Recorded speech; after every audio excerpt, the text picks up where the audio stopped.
कांशीराम भारतीय राजनेता और सामाजिक कार्यकर्ता कांशीराम 15 मार्च 1934, 9 अक्टूबर 2006 भारतीय राजनीतिज्ञ और समाज सुधारक थे। उन्होंने भारतीय वर्ण व्यवस्था में बहुजनों के राजनीतिक एकीकरण तथा उत्थान के लिए कार्य किया।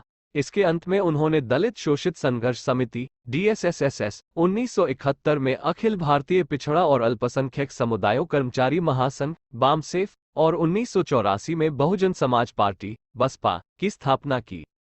सामान्य तथ्य कांशीराम उत्तराधिकारी करियर कांशीराम साहब ने सरकार की सकारात्मक कार्रवाई की योजना के तहत पुणे में विस्फोटक अनुसंधान और विकास प्रयोगशाला को था जब उन्होंने पहली बार जातिगत भेदभाव का अनुभव किया।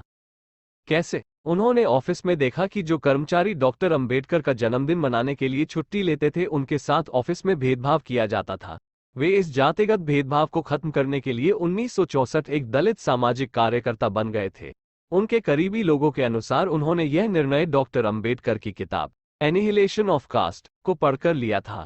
कांशीराम को BR अंबेडकर और उनके दर्शन ने काफी प्रभावित किया था।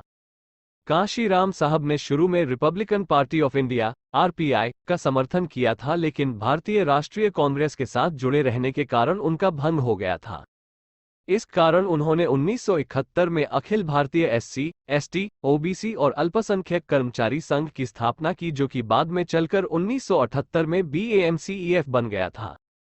BAMCEF एक ऐसा संगठन था जिसका उद्देश्य अनुसूचित जातियों, अनुसूचित जनजातियों, अन्य वर्गों और अल्पसंख्यकों के शिक्षित सदस्यों को अम्बेडकरवादी सिद्धांतों का समर्थन करने के लिए राजी करना था। BAMCEF न तो एक राजनीतिक और न ही एक धार्मिक संस्था थी और इसका अपने उद्देश्य के लिए आंदोलन करने का भी कोई उद्देश्य नहीं था। सूर्यकांत वाघमोर कहते हैं, इस संगठन ने दलित समाज के उस संपन्न तबके को इकट्ठा करने का काम किया जो कि ज्यादातर शहरी क्षेत्रों, छोटे शहरों में रहता था और सरकारी नौकरियों में काम करता था, साथ ही अपने अपने अछूत भाई बहनों से भी किसी तरह के संपर्क में नहीं था। इसके बाद कांशीराम साहब ने 1981 में एक और सामाजिक संगठन बनाया जिसे दलित शोषित समाज संघर्ष समिति DSSS या DS4 के नाम से जाना जाता है। उन्होंने दलित वोट को इकट्ठा करने की अपनी कोशिश शुरू की और 1984 में उन्होंने बहुजन समाज पार्टी बसपा की स्थापना की। उन्होंने अपना पहला चुनाव 1984 में छत्तीसगढ़ की जांजगीर चांपा सीट से लड़ा था। BSP को उत्तर प्रदेश में सफलता मिली। शुरू में दलितों और अन्य पिछड़े वर्गों के बीच विभाजन को पाटने के लिए संघर्ष किया, लेकिन बाद में मायावती के नेतृत्व में इस खाई को पाटा गया। सन 1982 में उन्होंने अपनी पुस्तक द चमचा युग लिखी, जिसमें उन्होंने जगजीवन राम और रामविलास पासवान और रामदास अठावले जैसे दलित नेताओं का वर्णन करने के लिए चमचा शब्द का इस्तेमाल किया था। उन्होंने तर्क दिया कि दलितों को अन्य दलों के साथ काम करके अपनी विचारधारा से समझौता करने के बजाय अपने स्वयं समाज के विकास को बढ़ावा देने के लिए राजनीतिक रूप से काम करना चाहिए। BSP के गठन के बाद कांशीराम ने कहा कि उनकी बहुजन समाज पार्टी पहला चुनाव हारने के लिए, दूसरा चुनाव नजर में आने ले लिए और तीसरा चुनाव जीतने के लिए लड़ेगी। 1988 में उन्होंने भावी प्रधानमंत्री VP सिंह के खिलाफ इलाहाबाद सीट से चुनाव लड़ा और प्रभावशाली प्रदर्शन किया, लेकिन 70,000 वोटों से हार गए।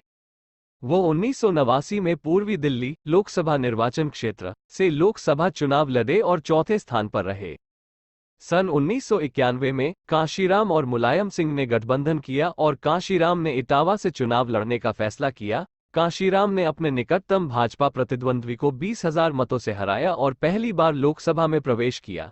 इसके बाद कांशीराम ने 1996 में होशियारपुर से 11वीं लोकसभा का चुनाव जीता और दूसरी बार लोकसभा पहुंचे। अपने खराब स्वास्थ्य के कारण उन्होंने 2001 में सार्वजनिक रूप से मायावती को अपना उत्तराधिकारी घोषित किया था। बौद्ध धर्म ग्रहण करने की मंशा संपादित स्रोत सन 2002 में कांशीराम जी ने 14 अक्टूबर 2006 को डॉक्टर अंबेडकर के धर्म परिवर्तन की 50वीं वर्षगांठ के मौके पर बौद्ध धर्म ग्रहण करने की अपनी मंशा की घोषणा की थी। कांशीराम जी की मंशा थी कि उनके साथ उनके 5 करोड़ समर्थक भी इसी समय धर्म परिवर्तन करें। उनकी धर्म परिवर्तन की इस योजना का सबसे महत्वपूर्ण हिस्सा ये थी कि उनके समर्थकों को केवल अछूत ही शामिल नहीं थे बल्कि विभिन्न जातियों के लोग भी शामिल थे, जो भारत में बौद्ध धर्म के समर्थन को व्यापक रूप से बढ़ा सकते थे। हालांकि 9 अक्टूबर 2006 को उनका निधन हो गया और उनकी बौद्ध धर्म ग्रहण करने की मंशा अधूरी रह गई। मायावती ने कहा कि उन्होंने और कांशीराम साहब ने तय किया था कि हम बौद्ध धर्म तभी ग्रहण करेंगे जब केंद्र में पूर्ण बहुमत की सरकार बनाएंगे। हम ऐसा इसलिए करना चाहते थे क्योंकि हम धर्म बदलकर देश में धार्मिक बदलाव तभी ला सकते थे जब जब हमारे हाथ में सत्ता हो और हमारे साथ करोड़ों लोग एक साथ धर्म बदलें। यदि हम बिना सत्ता पर कब्जा किए धर्म बदल लेंगे तो हमारे साथ कोई नहीं खड़ा होगा और केवल हम दोनों का ही धर्म बदलेगा, हमारे लोगों का नहीं। इससे समाज में किसी तरह के धार्मिक क्रांति की लहर नहीं उठेगी। पुस्तकें स्रोत संपादित करें। सन 1982 में कांशीराम ने द चमचा युग द ईरा ऑफ द स्टूजस नामक पुस्तक लिखी, जिसमें उन्होंने दलित नेताओं के लिए चमचा स्टूज शब्द का इस्तेमाल किया था।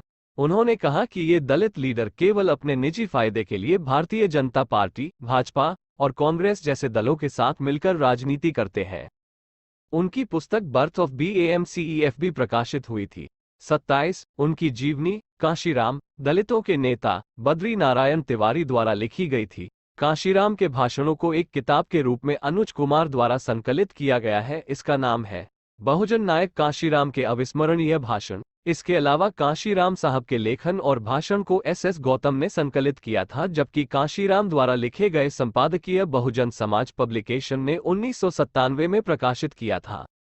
अंत में ये कहा जा सकता है कि भारत में अम्बेडकरवाद अगर जिंदा है तो इसका पूरा श्रेय सिर्फ कांशीराम को ही जाता है। उन्होंने डॉक्टर अम्बेडकर की मृत्यु के बहुजन आंदोलनों में पैदा हुए शून्य को खत्म करके बहुजन आंदोलन को फिर से जीवित किया था।